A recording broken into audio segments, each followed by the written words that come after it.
So if you went to start your Honda ATV and all you heard was a one click, so your solenoid was working, but it just wasn't starting, like me, I'll show you guys how to either rebuild your starter or replace it. In this video, I'll do the longer process of rebuilding it with the brush kit, but I mean, it's even easier if you're just going to replace the whole starter. So remove your seat, and then I would go to disconnect the negative on the battery. And some of the things you want to check before you replace the starter, of course, make sure all your fuses aren't blown, make sure your solenoid is working. So there's your starter right there. And I think a good test to make sure it is your starter is if you just do some really light taps, kind of with a little metal pull on your starter, and it starts right up. It means your brushes are sticking inside your starter, which was the case for me. So here's your airbox. Mine's an 03 350 Rancher, so little redneck engineering here with some duct tape and a little piece of wood, but basically removal is the same. One bolt underneath, 10mm, and then two hoses and one little breather hose at the bottom. So there's a little rubber hose gasket.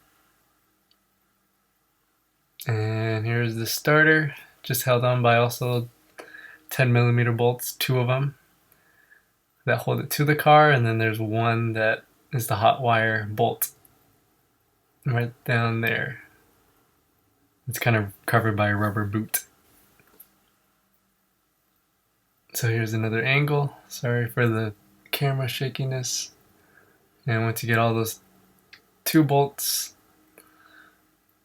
you can kind of wiggle it out, and then I have one more of the hot wire bolt right there, you can see below my hand. And it was a lot easier to remove it by twisting the starter, since the wire will twist with it. So here's the hot bolt that I had to remove at the end. Here's my new kit. You can pause. I'll put a link below for the Amazon for the rebuild kit straight from Honda. They're about $35 to $40. There's also third parties that are $20, but yeah, I wanted to go original. The only thing I wish they added in the Honda kit was the rubber gaskets, because these are pretty loose and beat up, so I'm gonna have to replace those. It's pretty easy to unbolt. You just have those two 10mm bolts, and I just make sure I organized it so everything went in the same order. And the brush kit's actually at the bottom here, right there. Just kind of is held on by the hot wire bolts that we removed at the end. Here's the old starter. I don't know if these were the original from 03, but yeah, they look pretty gunky and dirty and sticking, obviously. And they weren't sticking too bad because a very light tap made the engine start. So obviously if you keep doing the tap trick, these brushes will seize up even more. Some people go and clean these brushes, but I just say spend $30 to $40 to replace it is pretty easy. And I know the complete starter kits are even cheaper than the rebuild kits, but those are third parties. I think the original from Honda is around $350 to $400. So just clean the inside of the starter. There's a brush kit that we'll get rid of and replace with the new one.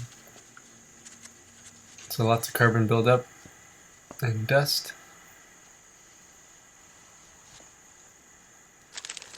And here's the rebuild kit. Comes in two parts. I'll put the item numbers and links below that I got from Amazon, or you can get it off eBay. Here's the second brush kit. This is a 2-brush starter for the 350 Ranchers.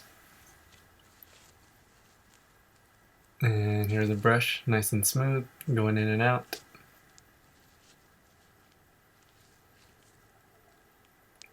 To show you all the different angles, here's a little rubber washer piece, and then a little locking rubber sleeve that goes over it so it doesn't move around. and create a nice seal. First you want to put that little hot bolt through there, and then it kind of just snaps into place. And pretty much go in reverse order. And then make sure you put all the washers in the correct order, because there are about 4 or 5 washers that go on the hot bolt. I'm just cleaning all the bolts so they have to make nice contact. Put a little electrical grease.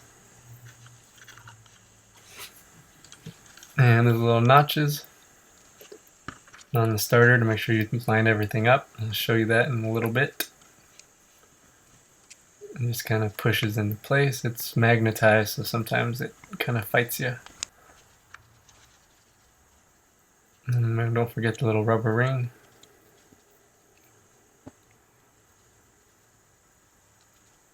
And yeah, I would recommend getting new rubber rings if you are doing this. The kit doesn't come with them. And then the last part has a little notch right there that you line up. Pretty much just slides into the grooves there, and then put the bolts on 10mm. Make sure both gaskets aren't cockeyed or not in the grooves. And we'll go and try and start the engine.